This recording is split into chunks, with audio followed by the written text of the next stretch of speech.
Bismillah, Assalamualaikum warahmatullahi wabarakatuh. Okay, student, in this video, we will discuss about the relativity and particle. Okay, from the first, we start from particle.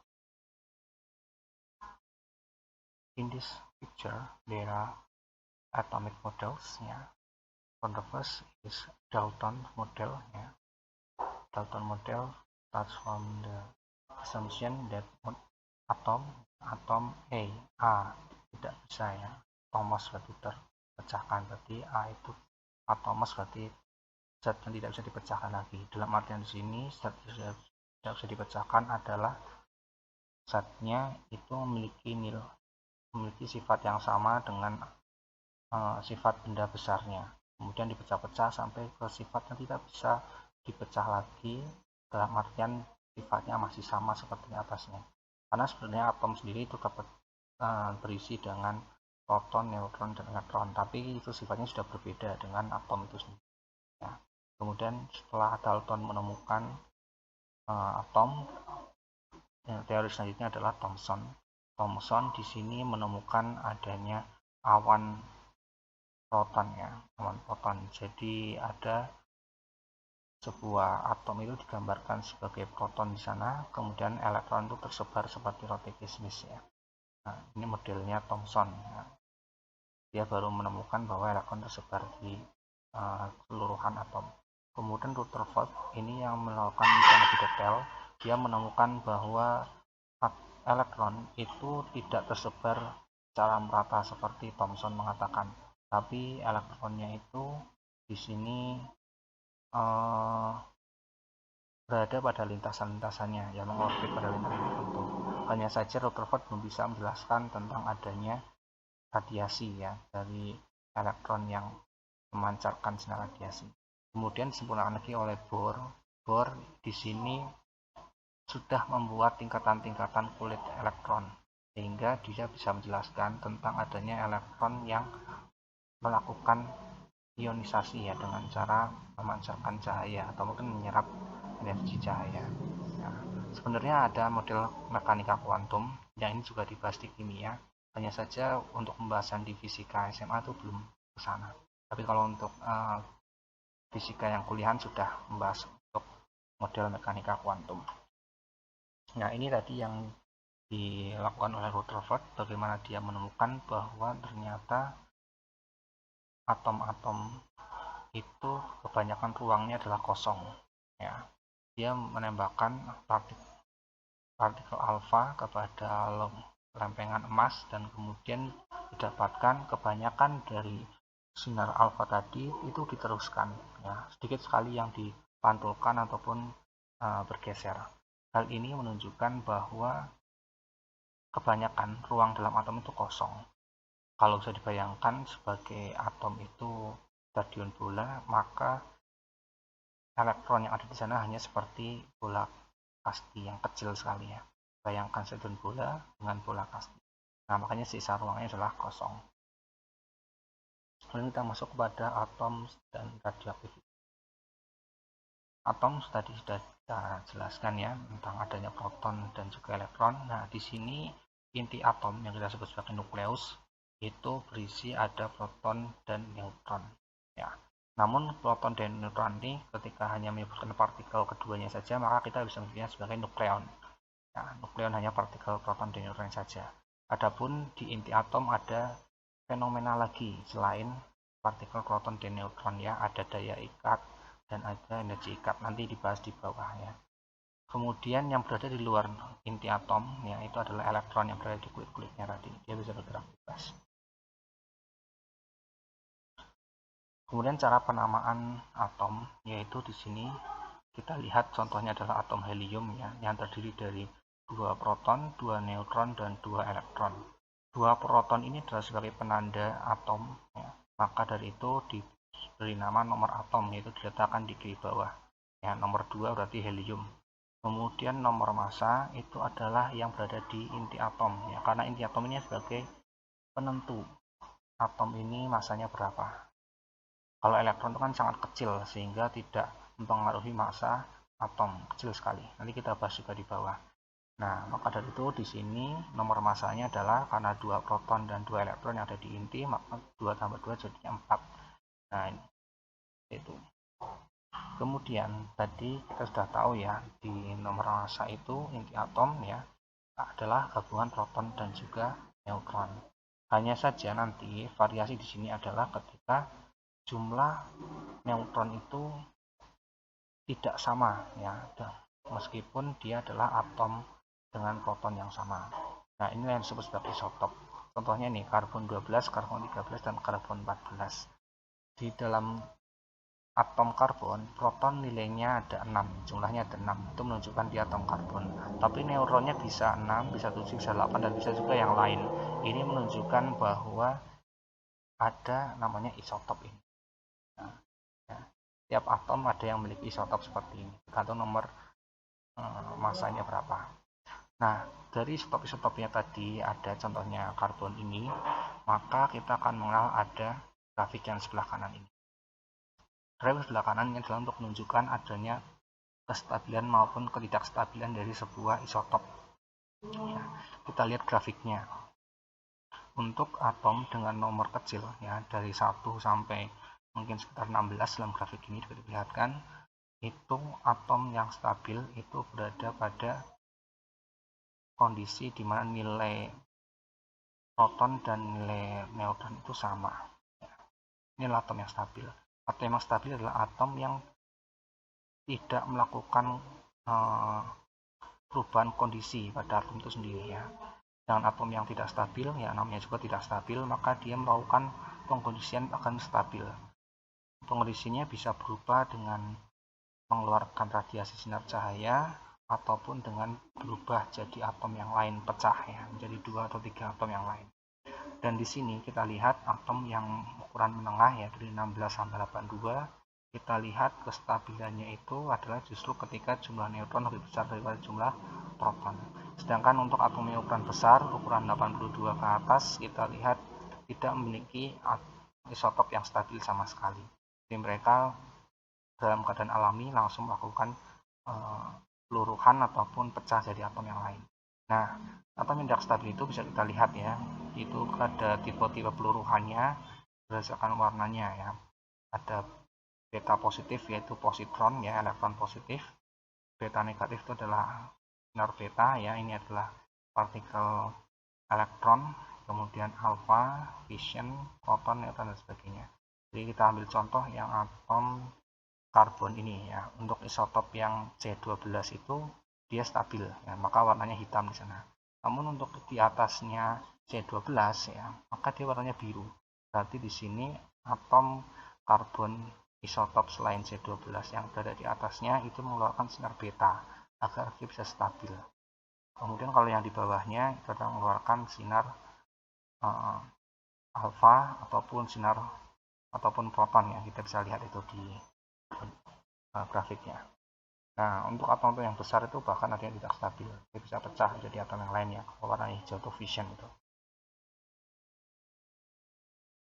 Kemudian tentang radiasi ionisasi ini ya. Nah, secara umum ionisasi itu adalah proses di mana elektron yang kelebihan ya itu kemudian dikeluarkan ya, atau mungkin dipakai oleh atom yang lain.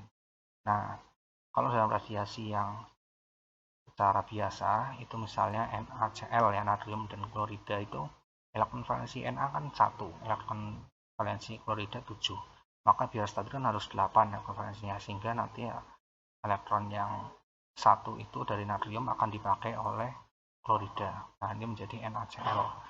Nah, tapi kalau ini ionisasi dalam radiasi ini berbeda, yaitu apa?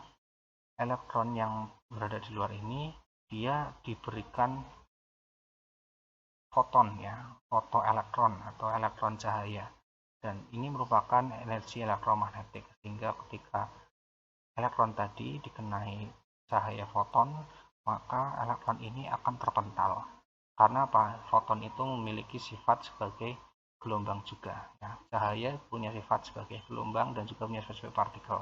Seperti kalian bermain kelereng itu kan partikel, ketika kelereng ketemu kelereng akan petal kan kelerengnya. Nah ini juga ya, cahaya dikenai atom akan mental.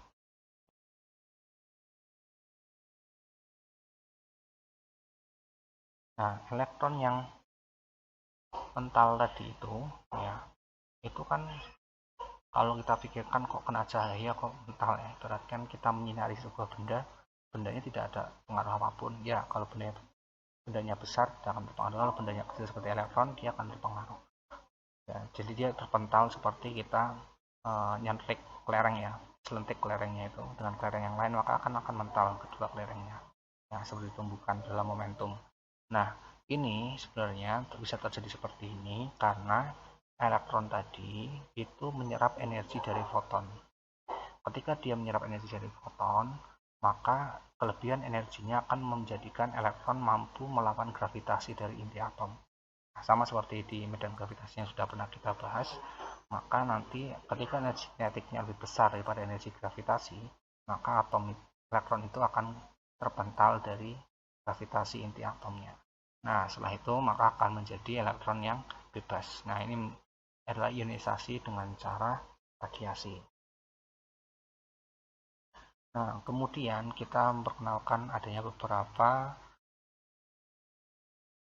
partikel ya, cahaya radiasi ya. Di sini yang pertama sinar alfa. Sinar alfa kita lihat gambarnya adalah dua putih bulat dan dua bulat merah ya. Ini menunjukkan adalah dua proton dan juga dua neutron. Ya, dua proton dan dua neutron ini berarti dia adalah atom helium. Ya memang partikel alfa itu sebenarnya tidak lain dan bukan adalah atom helium itu sendiri. Nah, karena dari itu ketika ada benda yang mengeluarkan partikel alfa dengan mudah dihentikan dengan kertas. Karena apa? Partikel alfa itu sebenarnya adalah atom helium, maka tidak bisa menembus lembar kertas. Nah, kemudian berikutnya adalah partikel beta ya. Ini sinar beta ini sebenarnya adalah elektron. Maka untuk kertas ya masih bisa ditembus karena kecil kan elektron itu kan.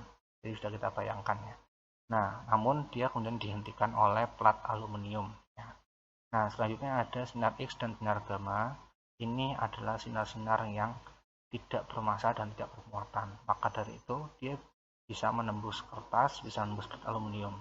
Namun kita juga bisa menghentikannya pada campuran logam yang kuat ya. Nah, sinar X ini terutama contohnya kita pakai pada ronsen, itu kan bisa menembus kulit kita ya, tapi tidak bisa menembus tulang. Sehingga itu yang kita gunakan sebagai pengecekan ada apa dengan tulang, atau mungkin ada logam yang berada di tubuh kita, bisa ngecek dengan seperti ini ya. Namun sinar X maupun sinar gamma ini adalah sinar yang berbahaya, makanya pemakaiannya hanya sedikit sekali ya, jangan terlalu sering menggunakan ronsen itu.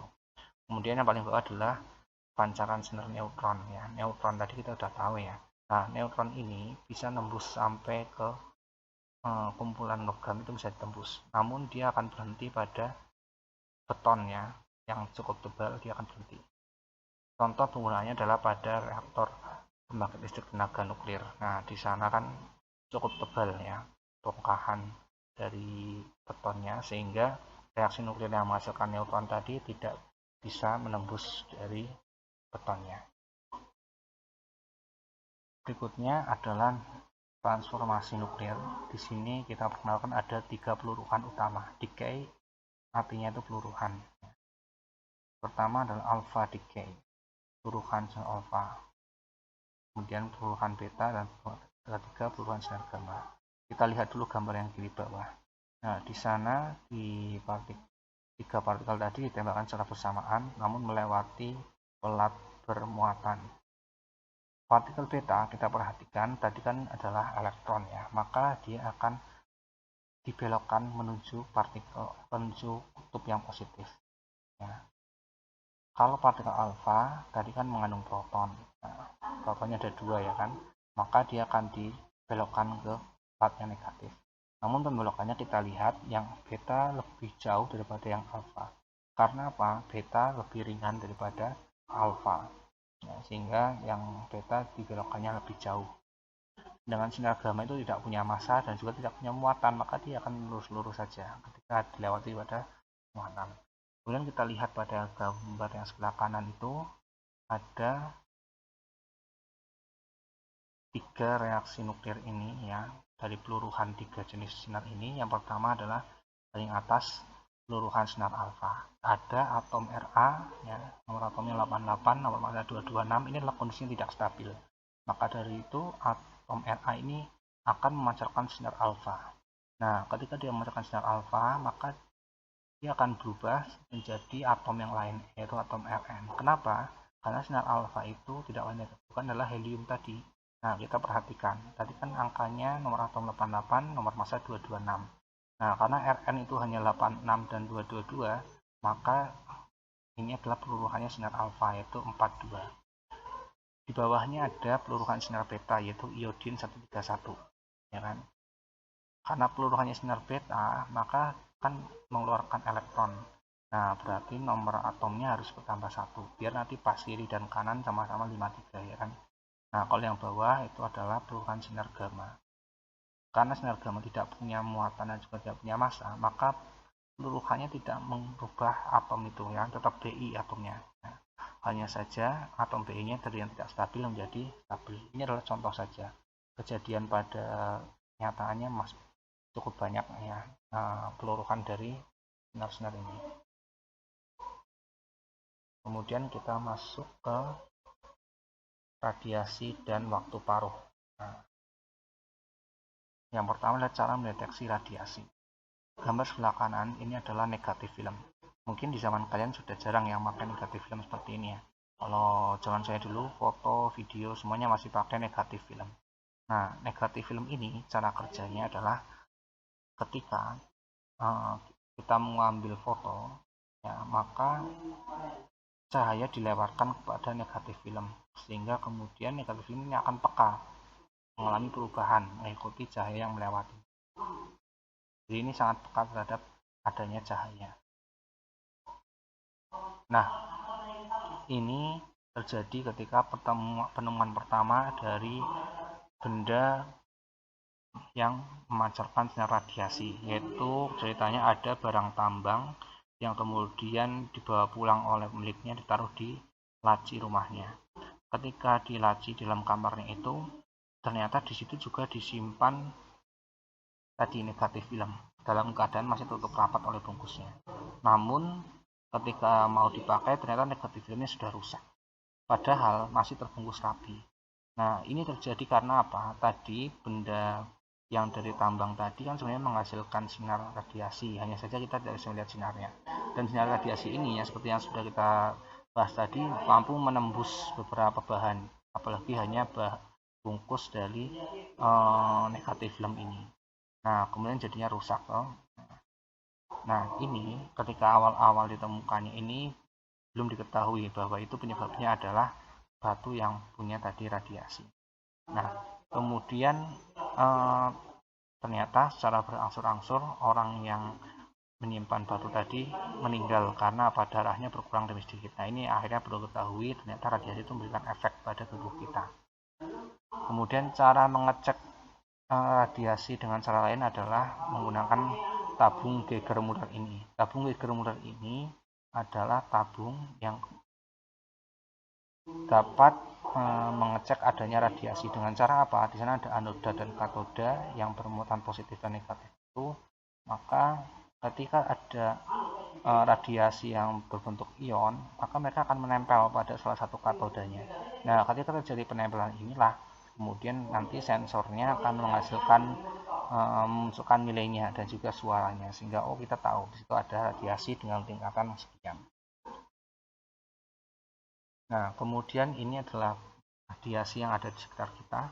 Ya, yang pertama radiasi di rumah kita, ya, mungkin dari dalam bumi, radiasi dari unsur radon. Kemudian radiasi medis ini yang dipakai oleh manusia modern, ya, untuk ronsen dan sebagainya macam, ya. Nanti kita bahas juga di bawah. Kemudian radiasi dari tubuh kita sendiri juga ada, ya, dan radiasi dari alam, ya, dari luar, dari bahkan luar angkasa. Ya. Kalau ini adalah dosisnya dari radiasinya, ya, satuannya MSV. Kemudian ini radiasi yang dari luar angkasa, ada beberapa hal: radiasi galaksi, radiasi dari yang terperangkap oleh gravitasi bumi kita, dan radiasi dari sinar matahari. Nah, dalam tubuh kita sendiri pun ada radiasi, ya, oleh tulang kita, oleh hati kita, oleh paru-paru, oleh tiroid, ya. Nah, radiasi ini dalam tubuh kita, nih, misalnya di kelenjar tiroid itu adalah iodin 131. Di otot kita ada cesium 137, kemudian plutonium 239 ada di tulang dan juga paru-paru, juga di hati. Nah, terutama yang di tulang ini juga mengenal adanya radiasi dari karbon ya. Nanti kita bahas juga di bawah radiasi karbon itu seperti apa sih. Nah, ini radiasi yang lain. Nah, karena kita hidup di zaman modern itu sebenarnya penuh dengan radiasi. Nah, radiasi yang melakukan peluruhan ini ya, ada beberapa radiasi yang bisa dikatakan aman dan bisa dikatakan berbahaya. Biasanya radiasi yang berbahaya itu adalah radiasi yang berada di tingkatan lebih tinggi daripada cahaya tampak ya. Jadi ketika memiliki frekuensi yang lebih tinggi atau panjang gelombang yang lebih pendek dari cahaya tampak, maka dia akan menghasilkan radiasi yang berbahaya ya, karena radiasi ini mampu mengubah susunan dari struktur atom di sel kita. Nah, ini bisa menyebabkan kanker ini kalau terkena radiasi seperti ini. Ya, mulai dari ultraviolet ya, sampai kemudian sinar X dan juga sinar gamma. Sedangkan radiasi yang di bawah cahaya tampak itu sebenarnya aman-aman saja ya kan. Ada inframerah, dipakai buat remote ya kan. Kemudian antena ya, pakai gelombang mikro, kemudian telepon, HP, ya, aman-aman saja semuanya. Hotspot ya kan, aman-aman saja, santai aja. Kemudian kita masuk pada waktu paruh. Waktu paruh adalah waktu yang dibutuhkan untuk sebuah atom meluruh menjadi setengahnya. Nah, ini contohnya adalah kobat 60 ya, peluruhan dari kobat 60. Awalnya kobat 60 itu besarnya 10 gram, banyaknya 10 gram. Nah, 5 tahun kemudian dia menjadi 5 gram. Nah, 5 gram kan berarti setengahnya dari 10. Kemudian 5 tahun berikutnya dia menjadi 2,5 gram. Ya. Berarti setengah dari 5 adalah 2,5. Dan seterusnya akan jadi setengahnya setiap 5 tahun. Karena apa? Obat 60 itu waktu paruhnya adalah 5,27 tahun. Nah, jadi seperti itu. Waktu yang dibutuhkan untuk menjadi setengahnya itu adalah namanya waktu paruh. Nah, berubahnya ini obat 60 semakin berkurang ini adalah karena peluruhan tadi ya. Dia mengeluarkan cahaya sehingga berubah jadi atom yang lain ataupun dia pecah jadi 2 atau 3 atom yang lain. Nah, waktu paruh ini perhitungannya seperti ini. Ini pakainya ln ya, logaritma natural. Itu tulisannya bukan IN tapi LN. Ya, ln. Kemudian lambang T setengah ini adalah waktu paruhnya. T setengah ya, waktu paruh. N itu berarti banyaknya zatnya ya. Kalau T saja itu berarti waktu ya, waktu secara umum. Contohnya kita mau cari nih obat 67 tahun kemudian tinggal berapa ya. Nah, kan kita tahunya itu cuma waktu paruhnya 5 tahun ya kan. Nah, kalau 7 tahun berarti gimana? Masukkan saja. Awalnya zatnya ada berapa gram ya kan. Kemudian kali setengah kali waktunya tadi 7 dibagi 2,5 ya. Ini dibagi 5 ya, bagi 5. Maka nanti akan jadi kita akan tahu berapa jumlah atomnya ya kan setelah 7 tahun. Kemudian reaksi nuklir. Ada 2 jenis reaksi nuklir yaitu fusi dan fisi. Kalau yang bisa dibikin oleh manusia kebanyakan adalah reaksi fisi. Ya, reaksi yang pecah itu gampang soalnya. Contohnya bom atom gitu kan. Hanya uranium kemudian ditembakkan neutron. Uranium sendiri dalam keadaan tidak stabil. Kemudian ditambahkan 1 neutron. Maka semakin tidak stabil. Ya. Hanya saja ketidakstabilan neutron yang menumpuk ke uranium tadi lebih besar daripada uranium itu ketika tidak ditumbuhkan dengan neutron. Maka uranium ini akan pecah dengan segera menjadi atom yang lain. Nah, ketika pecah menjadi atom yang lain, uranium ini juga menyebarkan neutron lagi. Nah, neutron yang baru ini akan menembakkan ke uranium yang lain sehingga terjadilah reaksi yang beruntun dalam waktu yang tidak sampai 1 detik ya, sangat cepat sekali. Nah, itu makanya terjadi bom Hiroshima dan Nagasaki itu seperti ini. Nah, atau sekarang sudah bisa dikendalikan ya reaksi nuklirnya. Nah, kemudian ini reaksi fusi adalah reaksi yang berada di bintang-bintang biasanya. Di matahari kita itu reaksi fusinya adalah dari hidrogen menjadi helium. Ya, ini pun sudah ditiru oleh Cina dan Korea Selatan untuk membuat matahari buatan, ya kan.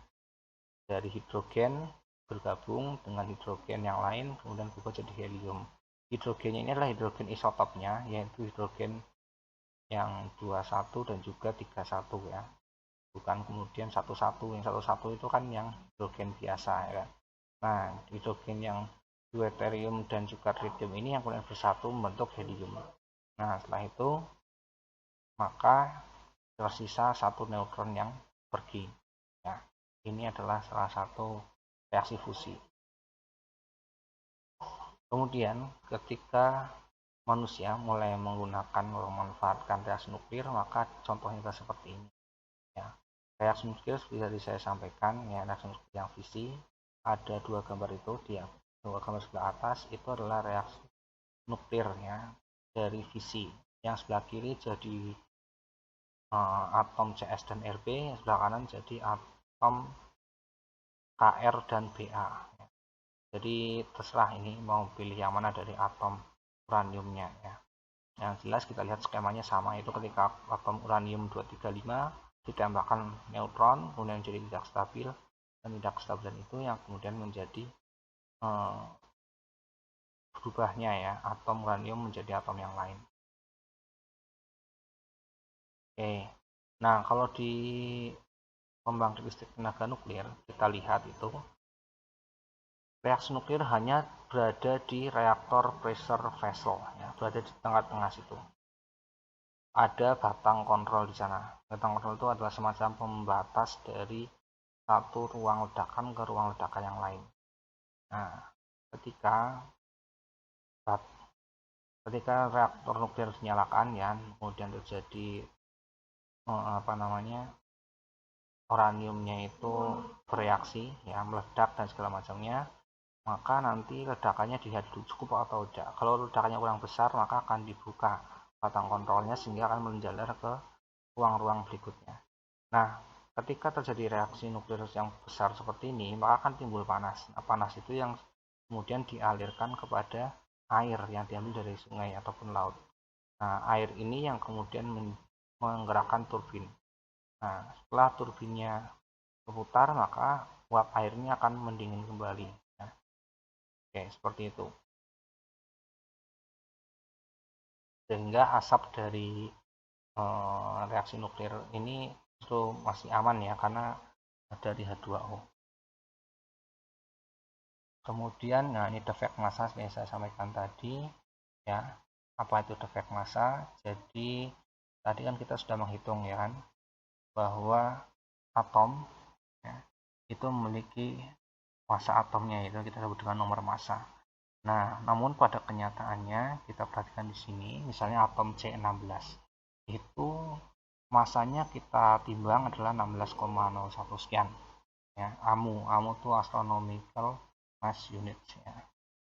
Jadi satuan massa atom. Kemudian kan C16 masanya sekian. Nah, namun kalau kita hitung dari pertambahan proton dan juga neutron ya, kan atom C16 berarti protonnya 6 ya. Kemudian neutronnya 10. Nah, kalau dihitung ternyata 16, sekian. Ada selisih 0,04. Nah, selisih ini yang kemudian kita sebut sebagai mass defect atau defect massa. Nah, selisih massa ini yang sebenarnya kemudian berubah menjadi energi ikat sehingga mampu mengikat atom, yaitu mengikat proton-protonnya dari tengah. Inti atomnya itu akan diikat oleh energi atom. Kalian bayangkan saja, di inti atom itu ada proton beberapa, padahal proton itu adalah positif. Positif sama positif pasti kan tolak menolak, namun bisa tetap bergabung jadi satu di inti atom karena ada energi ikat yang diambil dari selisih massa tadi. Nah, berapa sih sebenarnya energi ikatnya itu kan? Oke, energi ikatnya ya, kalau kita lihat memang masanya kecil banget ya, hanya 0,00 sekian. Nah, tapi dilihat ini adalah rumusnya Einstein ya, E sama dengan mc kuadrat, sehingga walaupun masanya kecil tapi dikali c kuadrat, nah maka jadinya besar banget.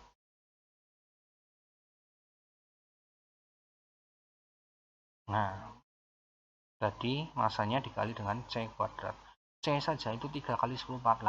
Nah, 1048 berarti ratusan juta. Nah, itu dikuadratin coba. Nah, makanya kan jadi banyak banget. Nah, makanya energinya sangat besar sekali. Walaupun atomnya kecil. Makanya Hiroshima dan Nagasaki kan bisa diluntahkan dengan gampang kan. Sampai daerah itu tidak bisa dipakai selama beberapa tahun. Terus kemudian ditimbun tanah yang cukup dalam, baru bisa dipakai lagi. Karena apa? Kondisinya di situ masih ada radiasi, jadi nggak boleh dipakai harusnya. Nah, oke. Di sini ya, C kuadrat tadi ini kita konversi kepada satuan MeV, mega elektron volt. Nah, di sini yang kemudian menyebabkan nilainya kita lihat 931,5 MeV ya. Kemudian aplikasi dari radioaktif ini ya. Yang pertama adalah diagnosis pada tracing medis ya. Jadi ini contohnya di gambar ini ada orang ya mau dicek sakitnya apa sih, sakitnya di mana sih. Nah, itu bisa dengan tracing medical.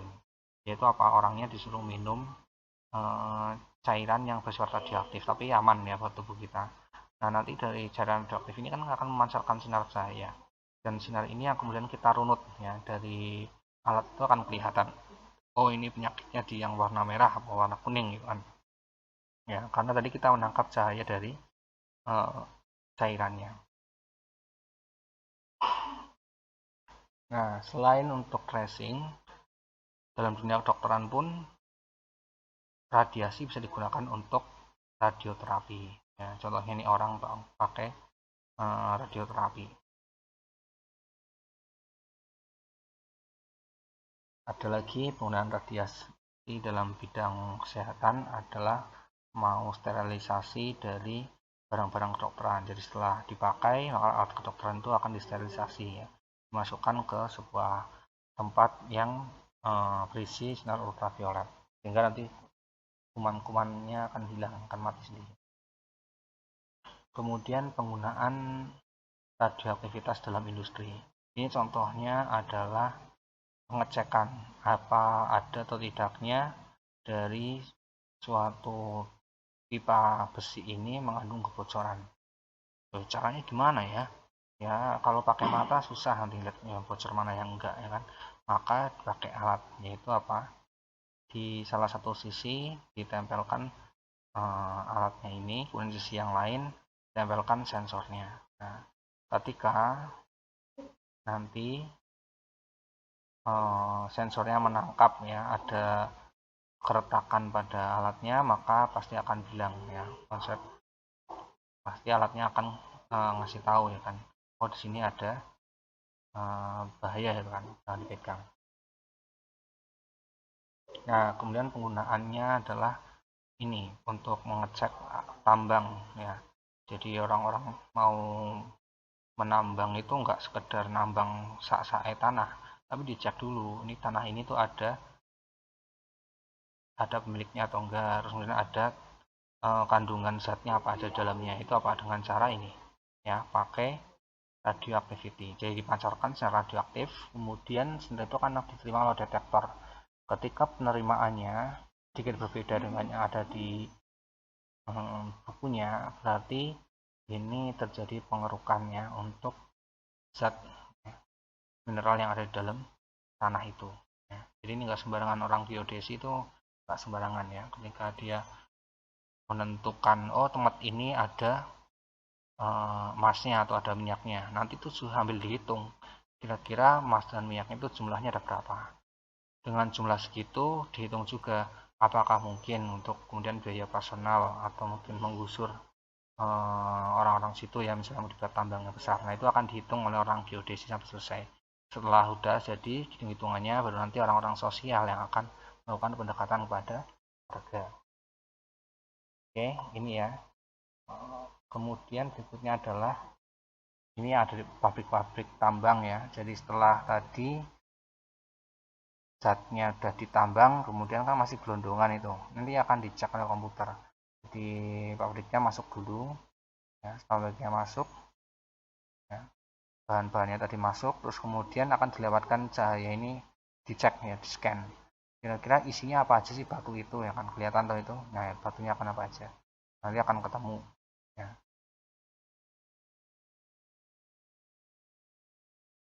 Kemudian bisa juga untuk radiasi yang ada di laut, ya kan, menentukan kedalaman laut ya dan sebagainya, bisa menggunakan ini yang lebih cepat. Nah, ini yang tadi saya ceritakan sebagai radioaktif ya, yang berada pada tubuh manusia. Contohnya ada pada hewan ini. Ya, hewan ini bisa dilacak ya, misalnya sudah mati itu bisa dilacak matinya itu kira-kira tahun berapa. Itu dengan cara apa? Dengan cara mengecek eh, sinyal, mengecek tadi atom karbon ya yang ada di tubuhnya itu udah tinggal seberapa, masih banyak apa enggak. Kalau masih banyak berarti kemungkinan dia meninggal belum lama, dalam setahun ya. Jadi seperti itu. Nah, ini kan contohnya ini ya. Ketika atom karbon ya, ketika tepat meninggal berarti dia 100% kondisinya. Ketika tinggal setengahnya berarti itu kemungkinan hewan ini hidup 5.700 tahun yang lalu dan seterusnya ya. Jadi modelnya kayak gitu cara ngitungnya. Setengah, setengah, setengah, enggak ada yang sampai nol. Nah, selain pada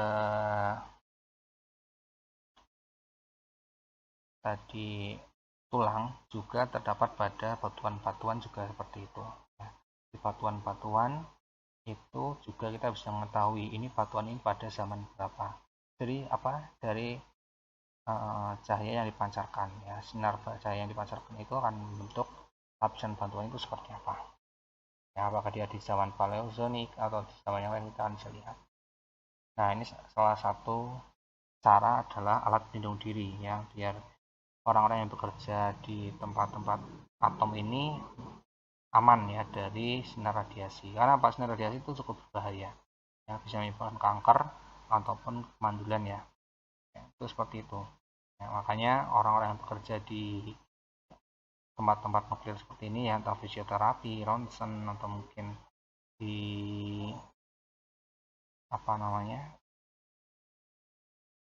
pembangkit listrik tenaga nuklir. Nah, itu biasanya mereka akan dibatasi usia kerjanya sampai kapan, nggak boleh lama-lama karena nanti biar tidak berbahaya bagi tubuh mereka ya. Oke, ini contoh-contohnya adalah pelindung diri yang ada pada pemadam kebakaran. Oke, mungkin itu yang saya sampaikan untuk video ini. Kita tunggu dalam video berikutnya. Sekarang ada yang tanyakan bisa WA ke saya ataupun bisa tanya di kesempatan berikutnya. Terima kasih. Assalamualaikum warahmatullahi wabarakatuh.